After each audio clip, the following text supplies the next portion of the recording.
1976 எமர்ஜென்சிக்கு பிறகு தமிழ்நாட்டில் ஒரு தேசிய கட்சி 10% தாண்டி இருக்கு. பெரிய சாதனை. கடந்த 50 ஆண்டுகள்ல காங்கிரஸ் நீங்க எடுத்துங்க, ஒரு நாளும் கூட 10% தாண்டி. இது மிகப்பெரிய சாதனையாக நீங்க எடுத்த முடிவு சரி அப்படின்றது. நான் ஃபர்ஸ்ட் ஸ்டெப் ஏறி நான் உங்களுக்கு டேட்டாவே கொடுக்குறேன் பாருங்க. After 1976 national party has crossed 10%. அப்பனா வளர்ச்சி பாதையில் இருக்குன்னு அர்த்தம். ஒரு சின்ன ஒரு நிறுவனத்துக்கு நீங்க விதை போட்டு தண்ணி ஊத்துனாத்தாங்கன்னா அது பெரிய நிறுவனம் ஆகும். ஒரு சின்ன நிறுவனத்தை நீ ஏன் பெரிய நிறுவனம் ஆகல, நீ ஏன் பெரிய ஹாஸ்பிட்டல் ஆகல, நீ ஏன் பெரிய ஸ்கூல் ஆகல, எப்படி ஆவாங்க? இன்னைக்கு பாரதிய ஜனதா கட்சி வளர்ந்து கொண்டிருக்கிறது. தண்ணி ஊத்தணும், உரம் போடணும். இது அகில இந்திய தலைமைக்கும் மோடி அவர்களுக்கும் தெரியும். எப்ப உரம் போடணும், எப்ப தண்ணி ஊத்தணும்.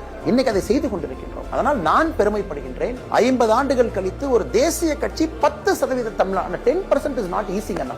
சீமானனுக்கு தெரியும் எவ்வளவு கஷ்டப்பட்டு அவர் அந்த 8% கொண்டு வர்றாரு. ஆனால் நாங்கள் பெருமைப்படுகின்றோம். வளர்ச்சி பாதையில் 1976 எமர்ஜென்சிக்கு பிறகு தமிழ்நாட்டில் ஒரு தேசிய கட்சி 10% தாண்டி இருக்கு. பெரிய சாதனை. கடந்த 50 ஆண்டுகள்ல காங்கிரஸ் நீங்க எடுத்துங்க, ஒரு நாளும் கூட 10% தாண்டி.